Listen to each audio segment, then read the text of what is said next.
Friends, गर्मियाँ शुरू हो गई है तो अभी बच्चों से लेके बड़ों तक सभी को कुछ ना कुछ ठंडा खाने या फिर पीने का मन करता है। तो आज मैं आपके साथ शेयर करने वाली हूँ रागी की स्मूदी की रेसिपी, जिसमें बहुत ज़्यादा मात्रा में कैल्शियम होता है।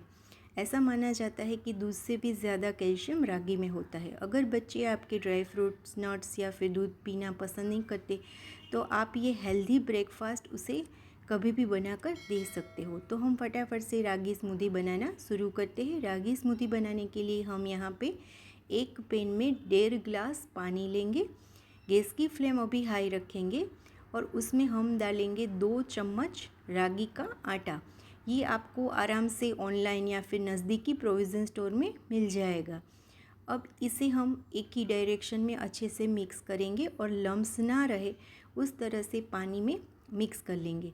जब ये अच्छे से मिक्स हो जाए उसके बाद हम फिर से 2 चम्मच रागी का आटा और ऐड करेंगे। यहाँ पे हमने 1.5 गिलास पानी के सामने 4 चम्मच रागी का आटा लिया है। हम जो घर में नॉर्मल ग्लास यूज़ करते हैं वही ग्लास मैंने यहाँ पे यूज़ किया है।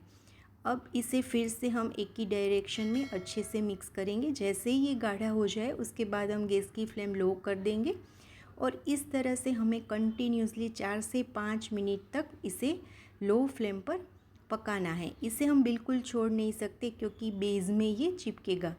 तो इसे हमें कंटिन्यूसली इस तरह से मिक्स करते जाना है और इसे पकाना है। लगभग मैंने यहाँ पे 4 से 5 मिनट इसे लो फ्लेम पर पका लिया है। तो यहाँ पे आप इसकी कंसिस्टेंसी देख सकते हो, एकदम ट्रांसपेरेंट हमारा जो रागी का मिक्सचर है वो बनके तैयार हो गया है। यानी कि हमारी जो रागी का आटा है वो एकदम अच्छे से कुक हो गया है। यहाँ पे ये स्मूदी बनाने के लिए ये बात का खास ध्यान रखना है कि रागी का आटा है वो अच्छे से पक जाना चाहिए।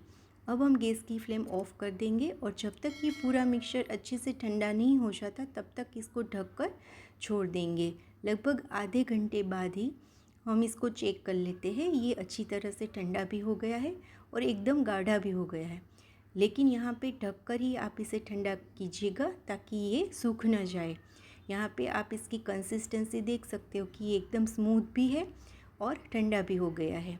अब हम यहाँ पे कोई चीनी का इस्तेमाल नहीं करने वाले, उसकी बजाय हम यहाँ पे डालेंगे 15 से 20 खजूर, 5 अंजीर और 20 नंग बादाम।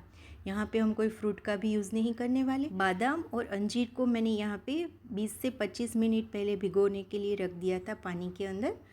आप यहाँ पे छिलकों के साथ भी स्मूदी में डाल सकते हो बादाम को, और बिना छिलके के भी डाल सकते हो। खजूर के सीड्स हमें निकाल लेने हैं और अंजीर भी अच्छे से सोक्ड हो गए हैं पानी के अंदर। तो अब हम पहले मिक्सचर जार में हमने जो रागी का मिक्सचर बनाया था वो डाल देंगे और एक्स्ट्रा पानी निकाल के भिगो के रखे हुए अंजीर को डालेंगे, खजूर को डालेंगे। इस तरह से जो मीठे वाले थोड़े से काले खजूर आते हैं वही हमें यहाँ पे यूज़ करना है, थोड़े से वो सॉफ्ट भी होते हैं। भिगो के रखी हुई बादाम डालेंगे और 1 कप ठंडा दूध डालेंगे। इसे हमें अच्छे से पीस लेना है और यहाँ पे आप देख सकते हो एकदम परफेक्ट हमारी रागी की स्मूदी बनके तैयार हो गई है। ना ही इसमें हमने किसी फ्रूट का यूज़ किया है, ना ही चीनी का। लेकिन अगर आप चाहो तो यहाँ पे केला, सफ़रजन, कुछ भी फ्रूट अपनी चॉइस के हिसाब से डाल सकते हो।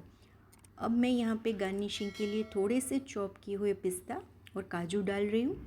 आप गार्निशिंग अपनी चॉइस के हिसाब से कर सकते हो और यहाँ पे आप अपनी चॉइस के हिसाब से स्मूदी के अंदर ड्राई फ्रूट, नट्स और सीड्स का यूज़ भी कर सकते हो। तो बहुत ही आसान तरीके से एकदम हेल्दी ब्रेकफास्ट आपका बनके तैयार हो जाएगा। तो आप भी ये रागी स्मूदी घर पर ज़रूर से ट्राई कीजिएगा। ये टेस्टी भी बनके तैयार होती है, हेल्दी भी उतनी ही है और साथ में बनाने में आसान भी। और मेरी ये वीडियो आपको अच्छी लगे तो इसे लाइक शेयर कीजिएगा, चैनल को सब्सक्राइब कीजिएगा। Thank you.